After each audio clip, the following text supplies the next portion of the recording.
welcome to my channel where plant love is real. I hope today finds you in good spirits. Today I'm going to talk about orchids, one of my favorite plants. Here are some of mine. This is a Phalaenopsis, and they're the most common in the store. I usually try to rescue orchids. This one has bloomed for me about 5-6 times this year. This is a Rhyncostylus, or I'd say rye in short, rye gigantea, and they're noted for their beautiful display of blooms and scent. I hope to bring these to my store. I just got in contact with the supplier and I'm dealing with a couple of issues there, but one day they'll be in my store. This is my gorgeous Vanda, and as you can see, their roots are really meaty and aerial.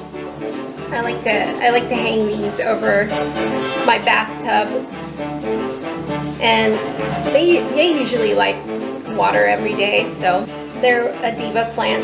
But the great thing about them is that you can propagate them, you know, once they start growing taller and the roots start to come out the center, you can cut them right there and have a second plant. I love that all my rescue orchids are producing new leaves right now. They're doing so well. This rescue orchid had crown rot, and I had to remove all the leaves. But as you can see, there is a new shoot coming out. I'm really excited about that. If you ever see orchids on sale and you feel like you can take a chance and rescue them, please do so. Okay, orchids are the largest family of plants in the plant kingdom. They range in thousands of genres, hybrids, and species. Some are really easy to grow and some are really difficult.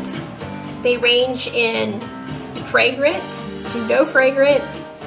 Most of them are epiphytic, so they grow on trees and they do well in orchid bark or just bare roots in a basket.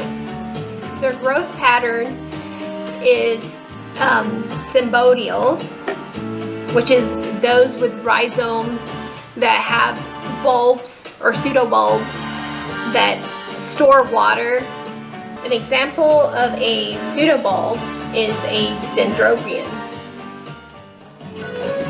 Monopodial is a growth pattern in which they grow from one shoot in a fan pattern. And an example are like the Vanda I showed you, or the rye gigantea. Like I said, most of the orchids are epiphytic. I like to describe watering them as the plants that like the runoff of water. So a good way of watering them is like in a shower or over a sink and letting the water run out. And once a week is just fine. As it gets hotter, maybe twice a week. They really like humidity, and I think temperatures ranging from 65 to 85. They like bright and indirect sunlight. This one really likes my south-facing window, and as you can see, the roots are just branching out everywhere.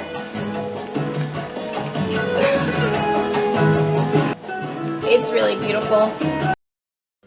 I would like to mention that when you're taking care of your orchid, do not